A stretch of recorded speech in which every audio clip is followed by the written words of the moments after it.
So I straight up like believe in ghosts. I think it's strange. No judgment, but I just don't believe we can see all the things.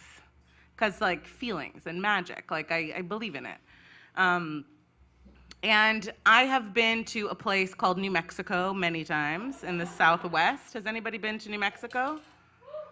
No? Well, some giggles. You know about it at least. Or you're just like, get to the story. We're there. So nobody's been to New Mexico? Oh yeah, okay. Sorry, this is like so bright. Yeah, strange place, right? Chock-a-block full of ghosts. It is like a ghost breeding ground. It is in the Southwest United States. And the first time I went there, I've been going every year, or once or twice a year for work, and my best friend lives there. So I've been going for like 13 years. The first time I went, I was like, oh, cool. This is not on Earth. This landscape is for sure another planet. I don't believe we're in America. But then I saw a cowboy, like with a gun and a horse even, like in town, pull up at the bar. And I was like, oh, okay, so I guess we're on Earth. And New Mexico is very strange. There's a lot of like human clash of culture. There's like a lot of people with crystals, and you have like the Georgia O'Keeffe folks and more crystal people, every kind of healer, a lot of like tattoo artists that are really intense, and like there's nothing wrong with that. Like tattoos are beautiful. Like their jobs is to like poke you with a needle non-medically, which, that's awesome. I fear for them and wish I was brave enough to get one. But you have like all of these mashups of humans in New Mexico. So already human culture-wise, real weird vibe. And you have a lot of racial justice issues, gender justice issues. It is not unique in that sense because like of the world and the country that it's in, but New Mexico is particular in its statistics. It's also where the first atomic bomb was dropped, and there's aliens there, right? Roswell, that's a place. I went there. There's millions of alien figurines there. And I was like, well, they have all that. It must be real. But I guess by that same token, like Mickey Mouse is real. Why not? I don't know. Just thought of that right now. Gold. So that's all the human shit. And then there's the natural world of New Mexico. Like I said, this place looks like a different planet. And I always feel weird when I go to New Mexico. You get like straight altitude sickness, so you like climb a flight of stairs and you're like, oh, I think I'm dead now. Like, and the oven doesn't work well, and you're short of breath all the time, and I'm sneezing at everything. It's like my worst physical self in New Mexico. You think I'd be better at being in the desert because my family's from Egypt, but I'm not. I like here. It's fresh hell there. And it's like the most magical place all at the same time. The natural world, there was dinosaurs, okay? Like a lot of dinosaurs in New Mexico. Already strange. Dinosaurs, atomic bombs, aliens. Plus, it is a desert, but it also used to be underwater, right? Gross. Like, I don't want to know that about you. I just I feel so weird there, and it was getting really bad on my visits. I was like, I can't do my work here. I can't do anything. I've also never kissed someone in New Mexico, which I think is interesting. I've been there a lot of times. It just like shuts me down. So I like lose all mojo in the desert. Doesn't make me want to go there. I need to get my shit right. Sometimes I go for a month at a time. So I tell my friend this. I'm like, I need help. Like, I don't feel good here. She's like, oh, I know what we got to do. We got to go see the Ditch Witch. I was like, finally, somebody who can help with my problem. This woman, her name is Erica Wanamaker. She is a brilliant artist, and she's also a witch. And no, like, it's her thing. No judgment. I mean, I judged you a little bit already for not believing in ghosts. You can judge me. It's okay. But she's brilliant. She's a witchy, wonderful, creative, very chill woman. So I go and see her. I'm like, Erica, this is what's up. I tell her all the ways I feel like crazy fucking shit in the desert. She's like, oh, yeah. Well, because it's like here, people feel strange there. She's like, I have something for you. And she gives me an amulet that is yes. I was like, finally, something that can help. I had been taking allergy medicines and fucking chlorophyll and all this shit. Nothing. Science, suck it. This amulet was this little white thing on a leather strap that was some kind of a bone from the inside of a fish's ear that is said to help with what I was having. I was like, great, great, great.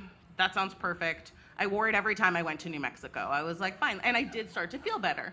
Maybe it's placebo. Maybe it's some kind of science we don't know yet. I was in a Tesla today, and I'm like, this just seems like a normal car with a big TV in it. It wasn't mine. It was an Uber. I was like, it's a fancy Uber. But, you know, I don't think science knows everything. I think Erica knows more than Elon Musk. I'll say that right now. Why would you send a car to space? Like, I don't. Anyways, this took a turn. Let's warm up here. So I'm starting to feel better, okay? I'm going to New Mexico. I'm going for work. I wear my amulet. I'm all set. I'm like, okay, I got this. I'm getting, like, into the desert. I can handle this. I don't need to be all fucking freaked out every time I go. And so I forgot the amulet a couple of times, and I was like, oh, I'm still okay. It must have, like, worked. It's like fish ear magic on me. Like, I can handle this. 2 years ago, I booked a ticket to go to New Mexico, not for work, but to be with my friends for my birthday. I'd been having a really rough time. I was like, I know, I'm gonna go to the desert, see my nice desert friends, we'll have a little party, great. So I go, they make me a really nice party, a big, beautiful cake, we have a nice time, and then I go to sleep. And then I wake up in the middle of the night as if there's fucking hot coals on the bottom of my feet. I was like, this is new. Feels real bad. I don't know if anybody's ever walked on hot coals. I've been offered that experience, and I was like, that seems stupid. So no thank you. But like, I can like meditate with the rest of them, but do that sitting down. So I have these fucking feet of fire. I'm like, what is going on? For sure, it's a desert demon. For sure, for sure. I was like, I'm being punished for not having my amulet.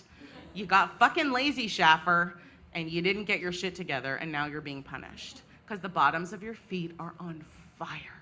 So I go outside in the middle of the night, I walk around the yard, it's winter, it's cold there, I'm trying to cool down. I'm like, okay, they're still really hot, but I'm okay. It's like probably not a demon spirit.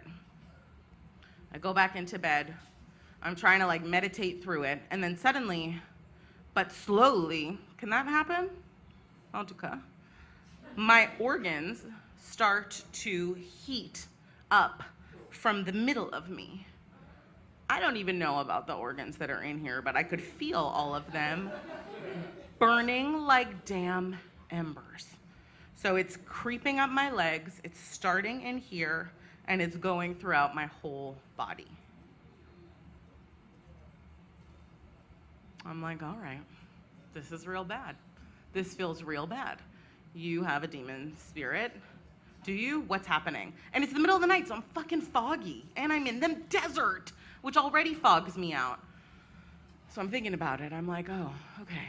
Demon, is it this kind of demon? Is it an alien? Is it like fucking uranium poisoning? Like, what is going on?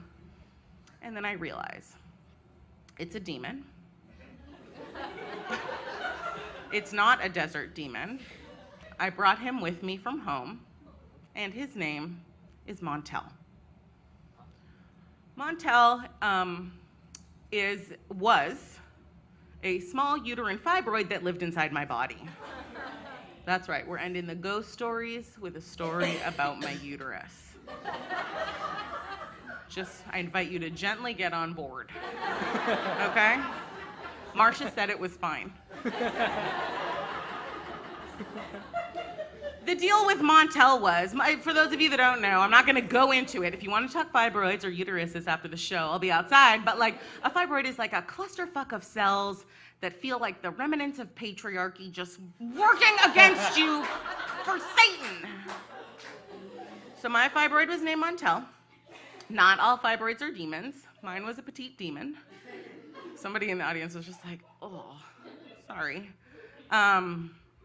And the thing with Montel was, I knew about him before I went to New Mexico. Obviously, I told you I brought him from home. My doctors knew about him. We were gonna evict Montel from my body in March. It was December. But in order to prepare for eviction, I had to take medication.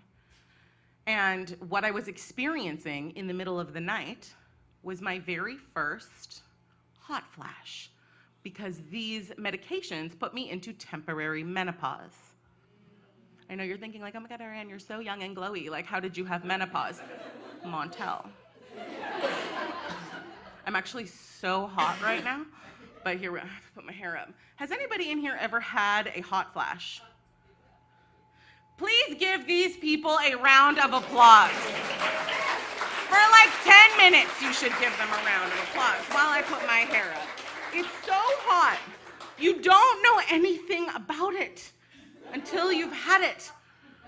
I could go on like, I'm hot now, but that's like because of the stage lights. But having a hot flash is like being on fire from your insides. No, it's awful.